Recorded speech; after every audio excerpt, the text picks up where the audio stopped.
Corona महामारी के बीच लंबे अरसे से बंद पड़े स्कूलों के संबंध में किए गए एक सर्वे से हैरान करने वाले आंकड़े सामने आए हैं।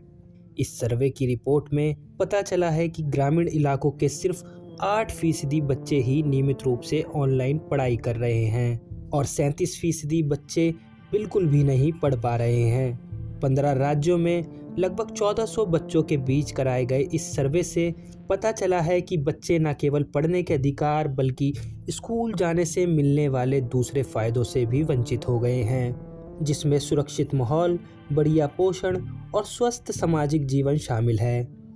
देश में स्कूलों की तालाबंदी से जुड़ी इस रिपोर्ट को कोऑर्डिनेशन टीम ने तैयार किया है और अपनी इस रिपोर्ट को school childrens online and offline learning शीर्षक दिया है। इस रिपोर्ट को तैयार करने वालों में निराली बाखला, अर्थशास्त्री ज्योत्रेज और रितिका खेड़ा तथा रिसर्चर विपुल पैकरा शामिल हैं। यह रिपोर्ट 2021 में 15 राज्यों के करीब 1400 बच्चों के बीच कराए गए सर्वेक्षण पर आधारित है। रिपोर्ट के मुताबिक ग्रामीण क्षेत्रों में सिर्फ 28% बच्चे ही नियमित रूप से पढ़ाई कर रहे हैं, वहीं सिर्फ 35% बच्चे कभी कभी पढ़ रहे हैं। इस सर्वे में शामिल करीब 60% परिवार ग्रामीण इलाकों में रहते हैं और करीब 60% दलित या आदिवासी समुदाय के हैं। इसके साथ ही रिपोर्ट में यह भी बताया गया है कि सर्वे में शामिल अधिकतर परिवारों के पास स्मार्टफोन नहीं था। जिन परिवारों के पास स्मार्टफोन है उनमें भी नियमित रूप से ऑनलाइन पढ़ाई करने वाले बच्चों का अनुपात शहरी इलाकों में महज 31% और ग्रामीण इलाकों में 15% है। खासकर ग्रामीण इलाकों में एक और बड़ी बाधा यह है कि स्कूल ऑनलाइन सामग्री नहीं भेज रहा है या अगर भेज भी रहा है तो अभिभावकों को उसकी जानकारी नहीं है। इस रिपोर्ट के मुताबिक इस सर्वे के 30 दिन पहले तक ज़्यादातर बच्चों की अपने शिक्षक से भेंट नहीं हुई थी। कुछ ही अभिभावकों ने बताया कि पिछले 3 महीने के दौरान कोई शिक्षक घर पर नहीं आया या पढ़ाई में उनके बच्चे की कोई मदद नहीं की।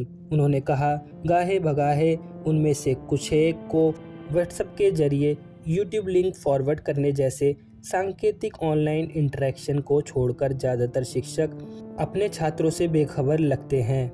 इस सर्वे से एक और चिंताजनक बात सामने आई है कि स्कूल बंद होने के साथ साथ सर्वे वाले क्षेत्रों में मिड डे मील भी बंद कर दिया गया है। सरकारी स्कूल में पढ़ने वाले बच्चों के अभिभावकों में से करीब 80% ने बताया है कि पिछले 3 महीने के दौरान उनके बच्चों को मिड डे मील के बदले कुछ अनाज मिला था, लेकिन बहुत कम लोगों को नकद मिला। रिपोर्ट में कहा गया है, कुल मिलाकर मिड डे मील के विकल्पों का वितरण काफ़ी छिटपुट और बेतरतीब मालूम होता है। सर्वे के दौरान ज़्यादातर अभिभावकों का मानना था कि लॉकडाउन के दौरान उनके बच्चों की पढ़ने लिखने की क्षमता कम हो गई है। यहाँ तक कि शहरी अभिभावकों के बीच भी ऐसे मानने वाले लोगों का अनुपात 65% था, जो कि एक बड़ी संख्या है। कुल मिलाकर केवल 4% अभिभावकों का मानना था कि लॉकडाउन के दौरान उनके बच्चे की पढ़ने लिखने की क्षमता सुधरी है। मार्च 2020 में जब लॉकडाउन शुरू हुआ था तब करीब 20% स्कूली बच्चों ने किसी प्राइवेट स्कूलों में दाखिला ले रखा था।